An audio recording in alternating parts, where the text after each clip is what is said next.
Hello, welcome back to Cascadia Inswinger. I'm John Floresca here with my co-host Eddie Smith, and we are talking about Portland's 4-2 loss down at LAFC on Sunday.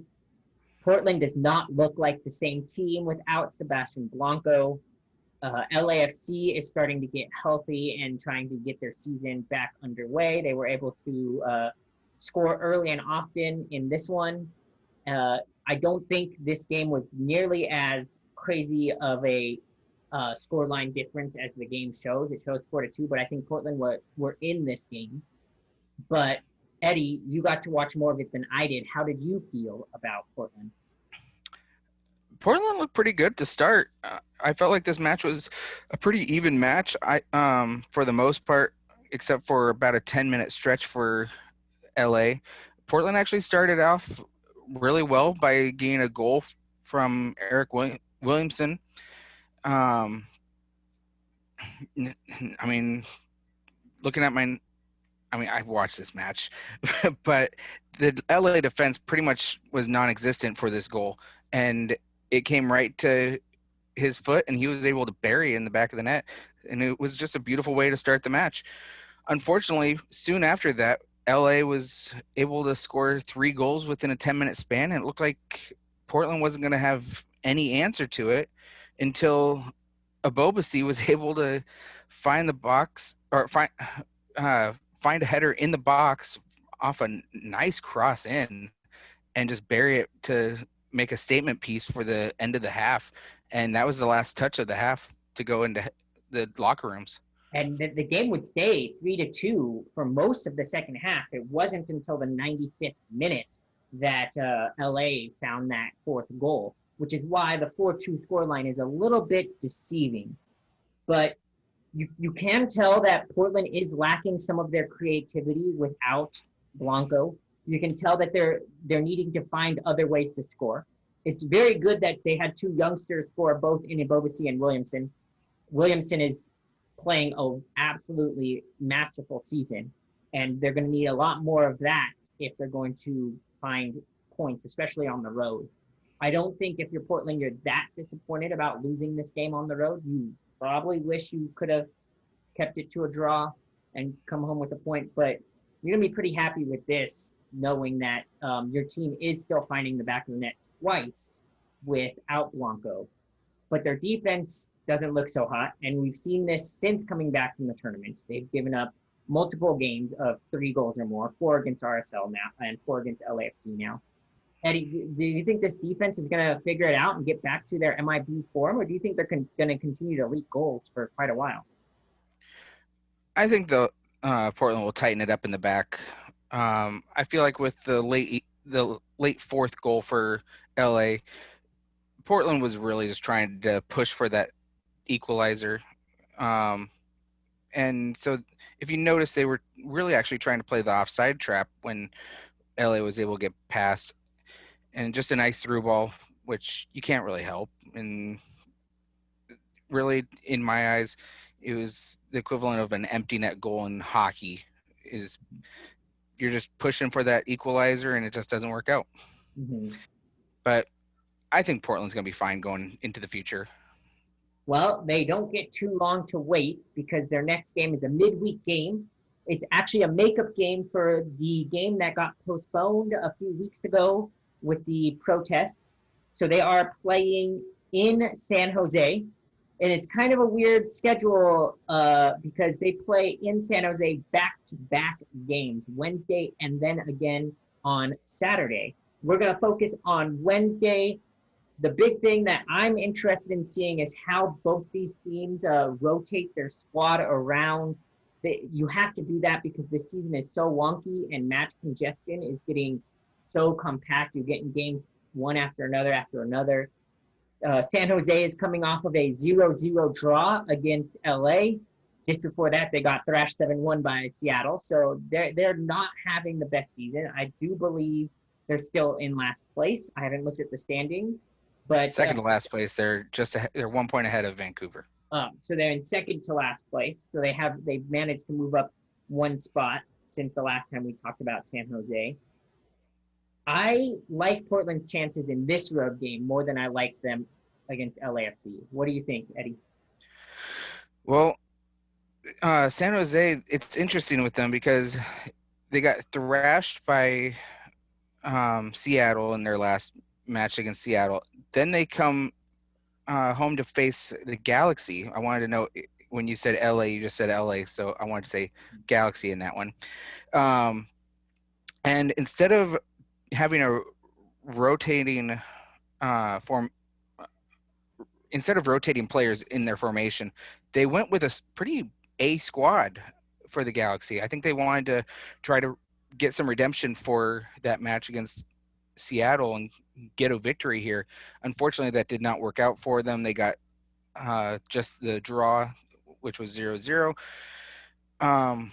which also makes me wonder what does that say about the Galaxy right now, since they could only muster up a draw.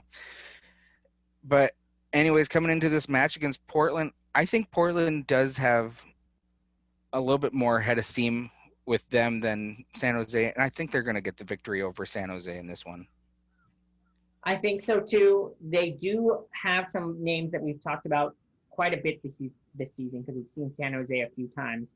Chris Wondolowski was able to score against Seattle off a PK, which was very wrongfully given, but we'll talk about that more later.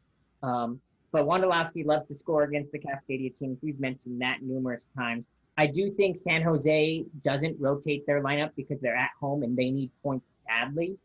And they rested some players against Seattle. They played their A lineup against LA Galaxy on Sunday.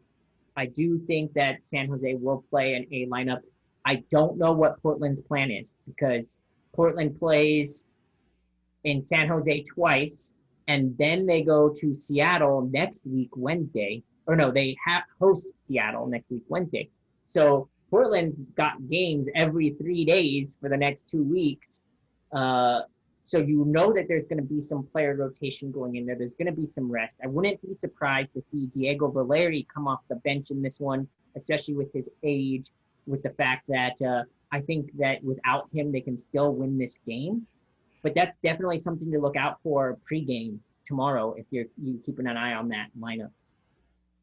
Do you think part of the reason that San Jose had their A squad was because they were facing a state rival in the Galaxy, and Portland is not necessarily a big rival for them? Well, taking out the fact that it was a home match, because we've already established, by the way, that home advantage isn't really a big thing with there being no supporters right now. Right. Well, the theory for MLS still remains the same. When you at home, you need 3 points.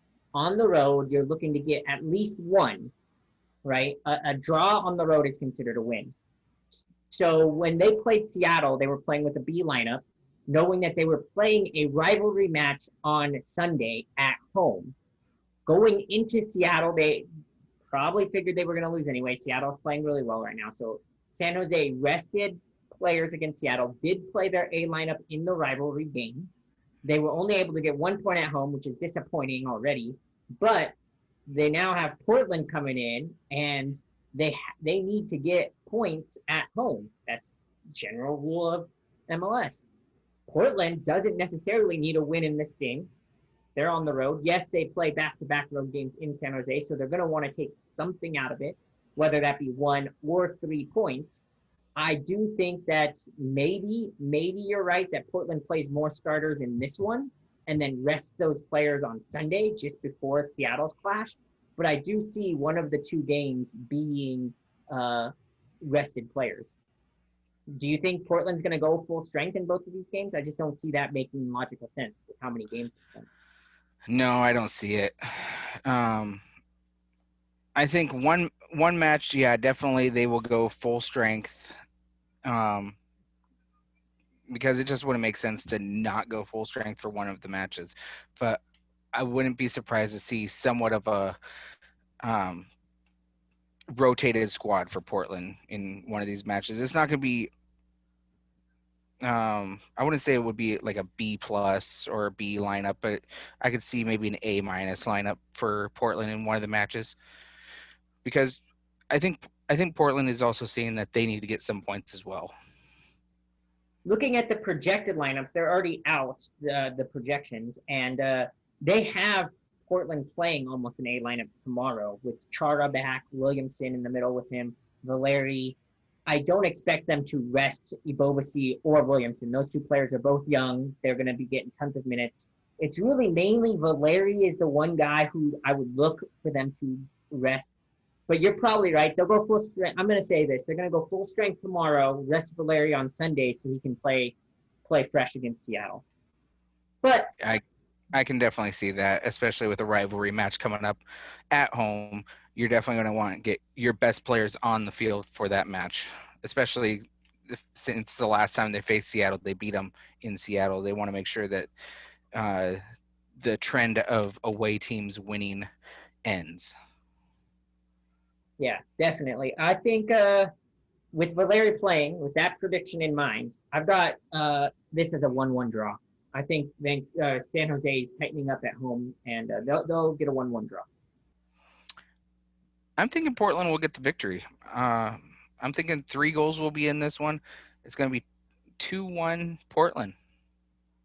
All right. Well, there you have it, Cascadia Inswinger fans. Let us know your thoughts, your predictions for Portland tomorrow. That game is 6:30 Pacific time. I will be watching it on Fox Sports 1. It is nationally televised. That's awesome. Portland gets a midweek nationally televised game. So I will be watching that. I'll be flipping back and forth because Vancouver plays at the same time. So I'll be flipping back and forth between those two games. But this one's more exciting than the other one for me. So I think I'm going to tune into this one a little bit more. I think I'll be doing the same thing. But I'll have to figure out my ESPN Plus account to make sure I can watch a little bit of that Vancouver match. So I'll probably be a little bit more on Portland. Well, let us know your score lines, your thoughts, your predictions, and as always, go Cascadia.